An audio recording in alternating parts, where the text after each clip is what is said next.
was planning on sleeping through it. Because when the spell goes off, someone has to be inside the house to scry. You're not going to be able to scry inside the house. So it makes no sense to be inside the house. You had a spell like Detect Magic didn't work, but if you had a spell like Arcane Sight or something where you could actually see sort of magic forming, that would also work. My character is willing to be in the house, I just didn't want to.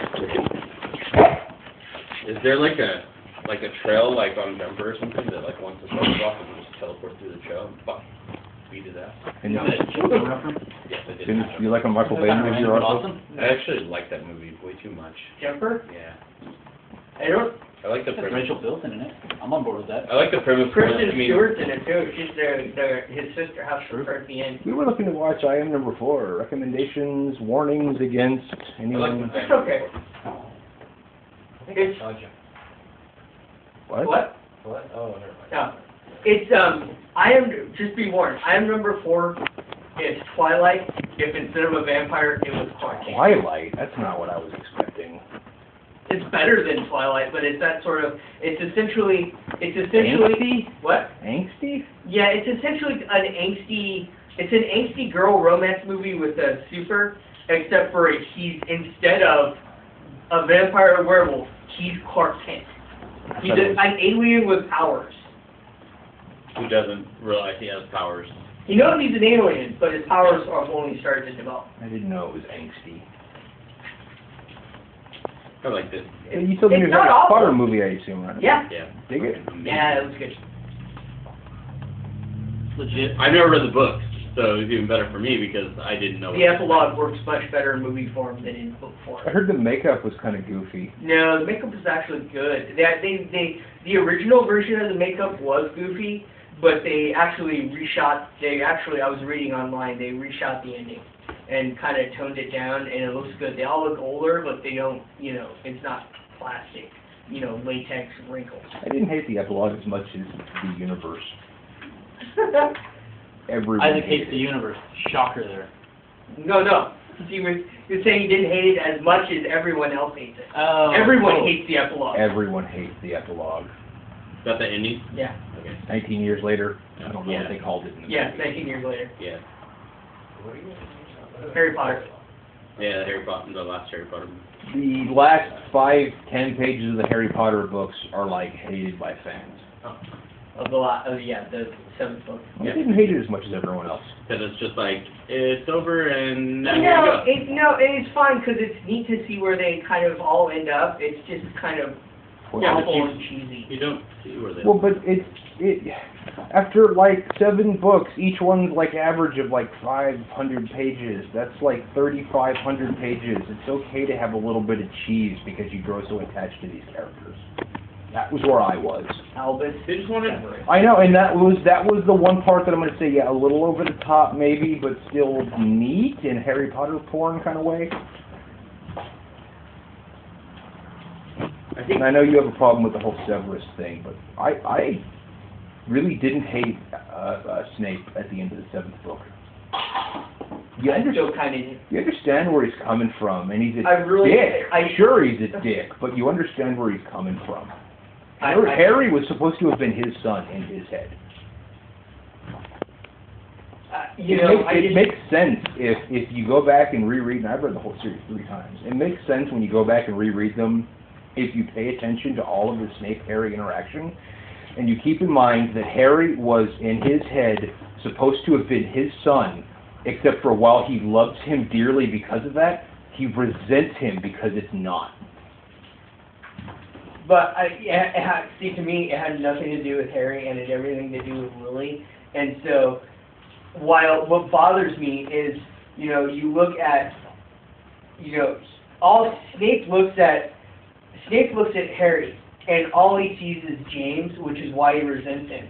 When in reality, he should look at Harry and only see Lily, which is why he should have been nice to him. And it was. But he's protecting him. He's protecting him. No, anytime Harry isn't looking, anytime Harry doesn't know, Snape has his back more than anyone except for Dumbledore. It's because every time Snape looks at him, he sees James. But Snape fucking loves Harry. Yeah, Snape doesn't. Snape loves Harry. I am so confident in that. I would disagree. Really? That's Snape why at the end of... Snape loves Harry's mom. That's why he says you have her eyes. Yeah, that's why at the end of 6, he tells him shut up and doesn't hand him over.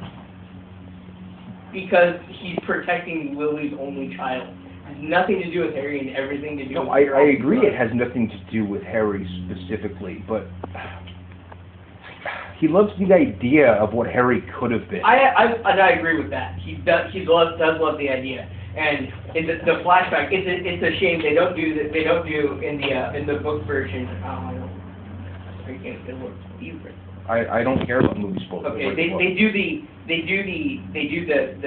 Snape pensive scene where they show the flashback. Couldn't imagine they wouldn't. But ridiculously important. Well, they have to. And Alan Rickman, amazing acting in it. Like genuine, like you look and your heart breaks for movie Snape. It really, really does. My heart broke for books. Yeah, it kind of broke for books Snape as well too. I hated Snape in the first 6 books. Yeah. Hated him. After 6, I was like, oh, you son of a bitch! I wanted to like you so much, and you're such a bitch. And then after 7, I was like, wow, I'm so fucking glad you did that. But they didn't in the book. In the book, what causes the rift between Snape and Lily is that Lily's always protecting Snape from being bullied by James, and in order to basically get in with the purebloods, he basically calls Lily to her face a mudblood, which is like calling someone a nigger. Right. He didn't even mean it.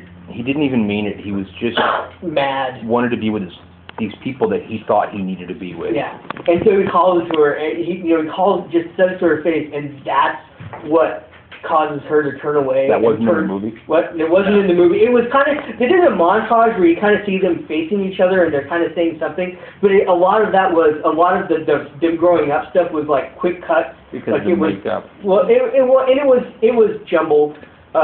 It was just jumbled because it's memories. It's not clear, and so it kind of comes across that way. Memories in the books are almost always too clear. Yeah. It worked in the book. I could see it didn't work in the movie. But it was like, and it was just really, you can see literally in the book, you can see the exact moment Lily and Snape stopped being friends. I liked it in the book. I did too. All in all, though, like that movie was one of the. It was awesome because it was the Battle for Hogwarts as a 2-hour movie.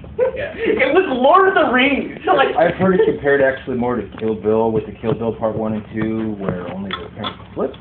Yeah. The first Kill Bill was just way too much action, and I don't mean way. I loved the first Kill Bill, Right. but it was so unbalanced between the two that if it had been one movie, it clearly wouldn't have been structured that way. But they made them split it up into 2. And you just wind up with 2 unbalanced movies where if you watch them all together, it doesn't flow like one movie would. I didn't buy the 7th movie before Part 1 of Deathly Hallows because I just figured there will be a DVD that just has both as one long movie. There will be at least a box set. Yeah, but I have the other sticks. I just want the last one as one long movie. Well, we bought it because it was like $25 and we wanted to watch it repeatedly. So. I dug the first one. I understand the problems. I get the problems, and I agree with the problems. But I dug the first one. Harry Potter. There wasn't a lot of action in it, but it was all set up. If you've read the books, and Autumn would probably agree with me even more than you do, if you've read the books, you're able to fill in the gaps that they inevitably had to skip because it's not a 10-hour movie. Right. And if you know those gaps, it works. Quite possibly one of the coolest things I've ever seen in a movie is the Deathly Hallows story done as Shadow. I love that. The cartoon Oh my was god, awesome. amazing. Yeah. Yeah. Better than the book. Better than how they did that in the book. Oh, when Lovegood's telling the story of the it was the shadow puppet and it's just like awesome. It was super cool in the books too, but obviously there's style in the movies, and the style was really, I had a problem. really nice. I had a problem with Deathly Hallows in principle because you should have in the 7th book rematch items you have to find. They should have been something that had been heard of before. It turns out Dumbledore's wand was the Elder Wand all along. Cheesy, I agree. But they'd already done the search thing with the Horcruxes. They really didn't. With the Horcruxes and the Deathly Hallows, if you had all of that set up for the whole time, it would have been a lot of little MacGuffins for them to be finding. Well, that's why it was good that they had already killed